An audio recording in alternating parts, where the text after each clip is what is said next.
What if I told you that one warning issued behind closed doors could reshape the entire Middle East? And what if the people who have ruled Iran for decades are now facing pressure unlike anything they've seen in years? This isn't just another headline. Behind the public statements, military movements, intelligence reports, and diplomatic meetings, a much bigger story is unfolding. Stay with me until the end, because the final piece of this puzzle changes the way you'll look at everything happening in the region. And if you enjoy deep geopolitical analysis without the mainstream noise, hit subscribe now, because that's exactly what we cover on this channel. Over the last few weeks, the Middle East has once again become the centre of global attention. Military aircraft have been tracked across the region. Intelligence agencies are closely monitoring strategic locations. Diplomatic meetings have intensified, while public statements from multiple governments have become increasingly aggressive. Every new development raises one question. Is this simply another phase of political pressure, or is the region moving toward a much larger confrontation? One phrase has appeared repeatedly in political discussions and online analysis: Iran's leadership is on notice. But what does that actually mean? Contrary to dramatic headlines, it doesn't automatically mean a direct military strike or a confirmed operation against Iran's leaders. In political language, being on notice usually means facing increased international pressure, heightened scrutiny, stronger deterrence measures, and warnings that future actions could trigger serious consequences. Iran's leadership, often referred to collectively as the country's religious and political establishment, has been at the centre of regional tensions for decades. From its nuclear program to its relationships with armed groups across the Middle East, Tehran remains one of the most closely watched capitals in global politics. Every decision made there has consequences that stretch far beyond Iran's borders. The situation became even more sensitive after a series of military incidents, intelligence leaks, and diplomatic negotiations captured worldwide attention. Regional powers have strengthened military readiness, surveillance has increased, and analysts believe every move is now being calculated much more carefully than before. At the same time, governments continue sending mixed signals. On one hand, they insist diplomacy remains the preferred path. On the other, military assets remain positioned across the region, creating an atmosphere where even a small misunderstanding could rapidly escalate.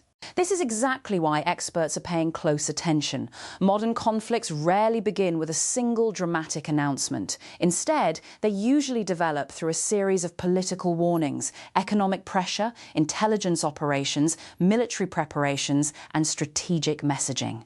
By the time the world realises what's happening, many of the critical decisions have already been made behind closed doors. For Iran's leadership, this creates an incredibly difficult balancing act. Any response must consider domestic politics, regional influence, military capability, and international consequences all at the same time. A move that appears strong internally could invite greater external pressure. A move seen as too cautious could affect Iran's regional standing. Every decision carries risks. Meanwhile, neighbouring countries are watching every development with growing concern.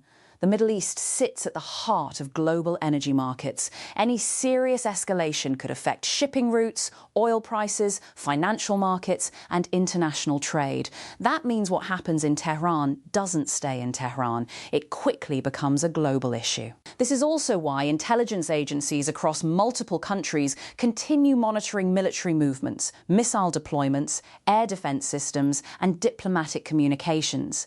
Their objective isn't just to understand what's happening today, but to anticipate what could happen next. However, separating facts from speculation has become increasingly difficult. Social media is flooded with dramatic claims, many of which remain unverified. That's why it's important to distinguish between confirmed developments, official statements, expert analysis, and online rumours.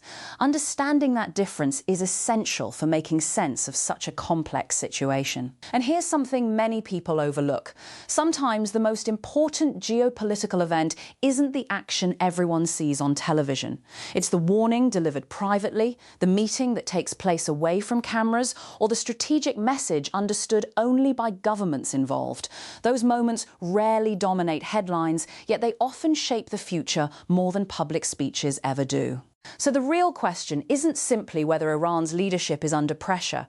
The bigger question is who is applying that pressure, what objectives they hope to achieve, and whether those efforts are meant to prevent conflict or prepare for one. Before we continue, if you're enjoying this fact-based analysis, make sure you've subscribed and turned on notifications. We upload in-depth geopolitical explainers that go beyond the headlines. So what actually triggered this renewed pressure on Iran's leadership? The answer isn't one single event. Instead, it's the result of several developments happening almost simultaneously. Military activity across the region has increased. Intelligence cooperation between allied nations has become more visible. Diplomatic negotiations continue behind the scenes while public rhetoric has grown increasingly confrontational. When all of these factors come together, governments begin preparing for multiple possibilities rather than betting on a single outcome.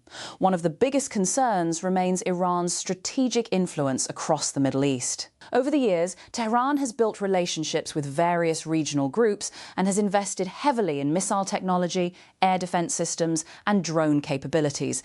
These assets provide Iran with significant deterrence, but they also make every regional crisis more complicated because any escalation could spread beyond one country's borders. At the same time, Israel continues to view several of Iran's military and nuclear activities as serious security concerns. Israeli leaders have repeatedly stated that they will not allow threats against their national security to grow unchecked. That position has shaped Israel's military planning for years and explains why every major development inside Iran attracts international attention. The United States also remains deeply involved, although its objectives are often broader than simply responding to one incident.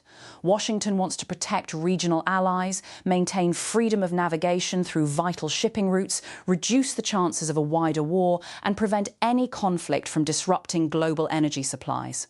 These priorities influence every diplomatic meeting and military deployment taking place in the region. This creates an extremely complicated strategic environment. Every government involved is trying to send a message without accidentally crossing a line that could trigger a larger conflict. Military exercises can be interpreted as warnings. Intelligence leaks may serve as psychological pressure. Even official speeches are often designed to influence decision-making inside another country's leadership. Another major factor is economic pressure.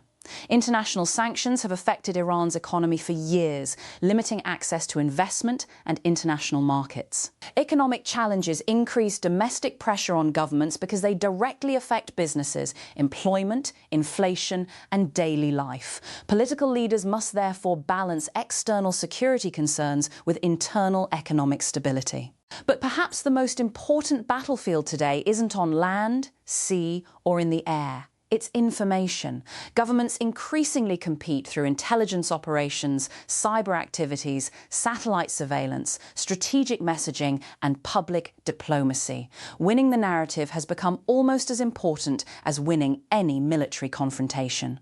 That's why dramatic headlines appear almost every day, even when no major military action has actually occurred. Military analysts often describe this as deterrence. The goal is to convince your opponent that taking certain actions would carry unacceptable costs. Ideally, deterrence prevents conflict rather than causing it. However, deterrence only works if every side clearly understands the other's intentions. Miscalculations, misunderstandings, or faulty intelligence can quickly transform deterrence into escalation. This is exactly why global markets react so quickly whenever tensions rise in the Middle East. Investors understand that uncertainty itself carries economic consequences.